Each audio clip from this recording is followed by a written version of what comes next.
Right, fucking learning on the job, as they say.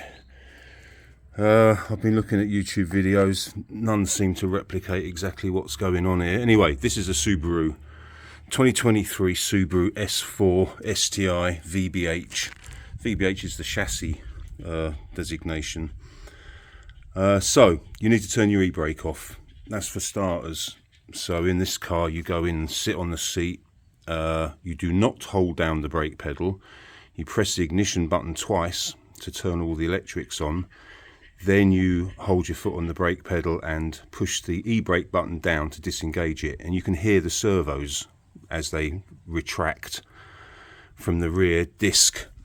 Then you turn off the ignition and come back and confirm that your e-brake is off by rotating the rear wheel. Just push the bolt around. Then you've got to undo this electrical connector that goes underneath and mounts to the servo motor for the e-brake, and it's a press tab on the bottom of the block facing into the car. So you press the tab in and then you pull the connector off. Yeah, that took 5 minutes to make sure I wasn't going to destroy it by pressing the wrong bits or using a screwdriver or something. You remove these bolts, not the big ones. Take out the small caliper bolts that are behind a cap on a rubber sleeve. I don't even know if I'm catching this on the fucking camera. Where am I looking at? Where's the fucking lens? There it is. So yeah, these little, not the big ones. You want these little ones. They've got a rubber sleeve with a plastic cap to protect the Allen bolt inside, which I believe is 7mm. That's the one that fits perfectly. And I saw somewhere that it's a 7mm. But don't quote me on that. You also need to undo this bolt here that holds the hydraulic line to the caliper block. Otherwise you don't have enough slack to pull the caliper off the rotor. So that has to come off as well. Once you've got it all off, the pads literally fell out.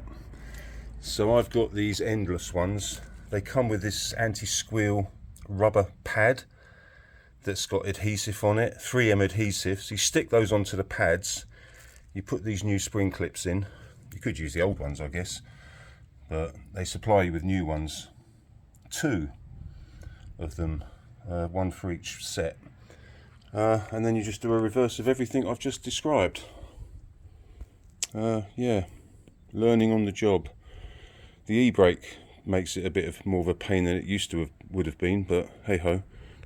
So, more information. This servo, this is the motor that drives the e-brake pad or piston. So there's this screw and there's one on the other side that you have to remove to be able to take that off, which reveals the spindle. And then on the inside, the face of the piston, there's 2 holes, and you use a special tool or a pair of needle nose pliers which you push into the 2 holes. They're not really holes, they're kind of like depressions, and then you turn clockwise and screw the piston back into the body of this so that you've got clearance when you want to put the caliper back on. Motherfucker. Right, so this is the e-brake piston here, and you put your pliers, you take the cap off the other side of it, and then you put your pliers into those little divots which are supposed to be for the proper tool to engage with, and then you push and twist it, and you're basically winding it back in and hoping that the thing will calibrate itself by itself. I'm assuming that it operates by feeling resistance. It's not too hard to twist it. There's the spindle that's driven by the motor in that. That's how your e-brake gets put on. Don't want that in the way. So yeah, that would normally go like that. So you have to do that to have clearance to put the caliper back on with new pads in. Otherwise the fucker won't fit.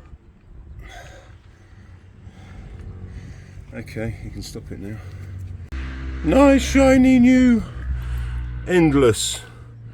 What a weird name for a brake pad or brake system. Anyway, Japanese made endless brake pads. metal ceramic something or others, I don't know, but shitloads more bite than the stock ones, which are absolutely crap.